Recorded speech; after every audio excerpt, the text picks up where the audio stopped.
আমাদের সে আমাদের কাউকে ছাড়বে না। এই গ্রামের কেউ বাঁচতে পারবে না।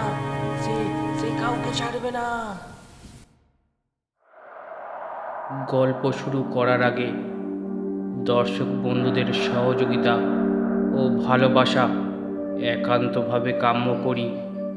একটি লাইক ও চ্যানেলটি সাবস্ক্রাইব করে পাশে থাকার অনুরোধ রাখলাম।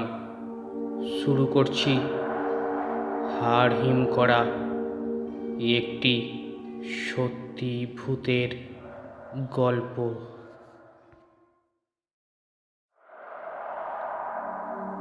একদিন সকালে খবর বের হলো, জমিরের ষাঁড় গরু দুইটির ঘাড় ভাঙা অবস্থায় গোয়াল ঘরে পড়ে আছে।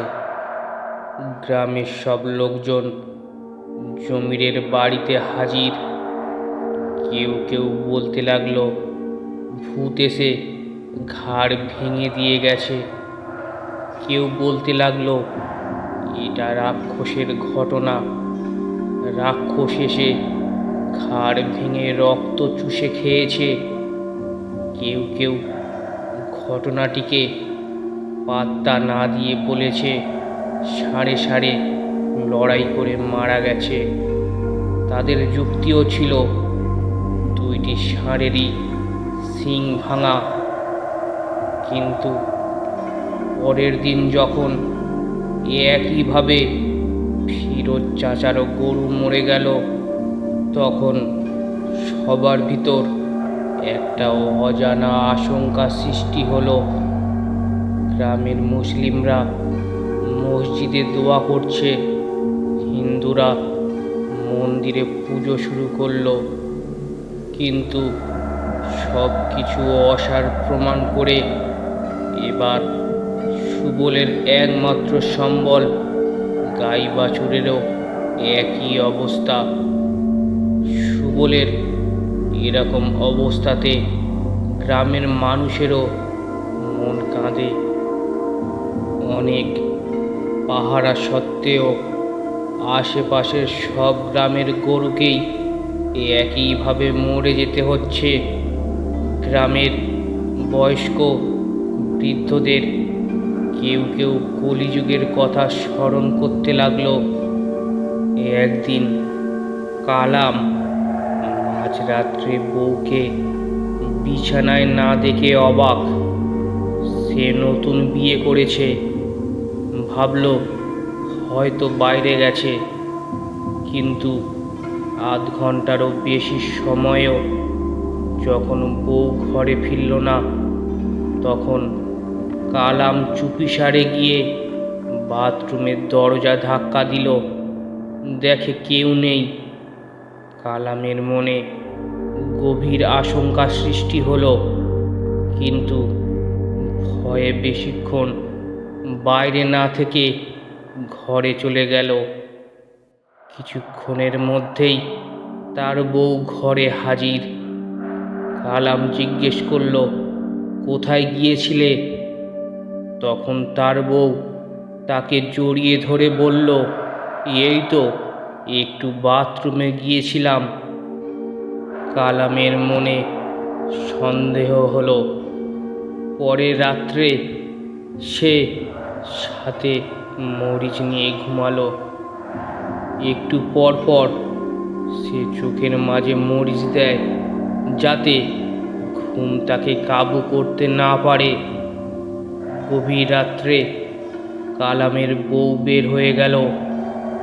ঘন্টা দিনেক পরে সে আবার ঘরে ফিরে আসলো।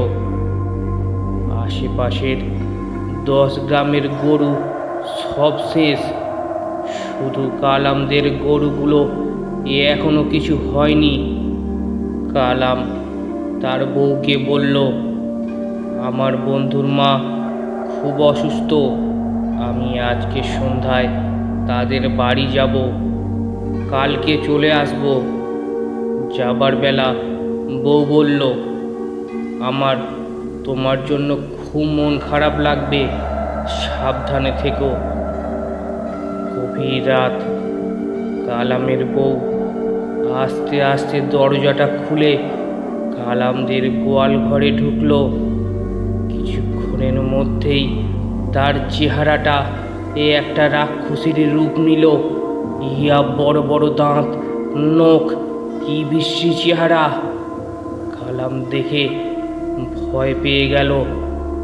তারপরও সে গোয়ালের ওপরে যে মাচাটা আছে সেখানে চুপ করে বসে থাকলো।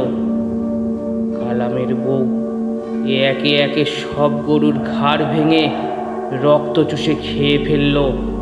কিছুক্ষণ পর আবার আগের রূপে ঘরে চলে গেল। কালাম ওই জায়গা থেকে নেমে গ্রামের সবাইকে এই ঘটনা খুলে বলল। গ্রামের সবাই তো অবাক, এখন কি করা যায় এই ভেবে সবাই অস্থির। এর মাঝে এক বৃদ্ধ বলল, বড় একটা কুয়া খুঁড়তে, তারপর সবাই বলবে যে দেশে অনেক বড় ঘূর্ণিঝড় হবে, সবাইকে এই কুয়ায় আশ্রয় নিতে হবে। তারপর কালামরাও ওই জায়গায় যাবে এবং কালাম তার বউকে ওই কুয়ায় ধাক্কা দিয়ে ফেলে দেবে। তারপর সবাই মিলে মাটি চাপা দিয়ে দেব। দুপুরবেলা পুরো গ্রামে ছড়িয়ে গেল বিরাট ঘূর্ণিঝড় হবে।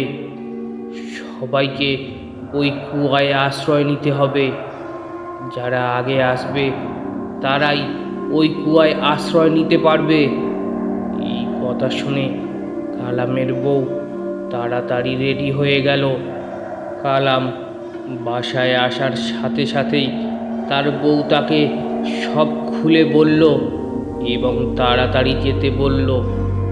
কালাম তার বউ নিয়ে সেই কুয়ার কাছে ছুটল। এইদিকে কালামের বউ ভাবল তাকে সবার আগে ওই কুয়ায় আশ্রয় নিতে হবে। তাই সে সবার আগে ওই কুয়ায় লাফ দিল।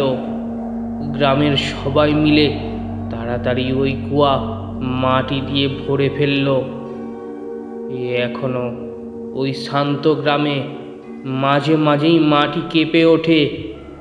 গ্রামের সবার ধারণা ওই রাক্ষসী মাটির নিচে থেকে ওঠার জন্য মাঝে মাঝে চেষ্টা করে বলে এভাবে মাটি কেঁপে ওঠে। গল্পটি একটি সত্যি ঘটনা অবলম্বনে। কেমন লাগলো অবশ্যই কমেন্ট করে জানান, আর ভালো লাগলে চ্যানেলটি সাবস্ক্রাইব করে নিন। ধন্যবাদ।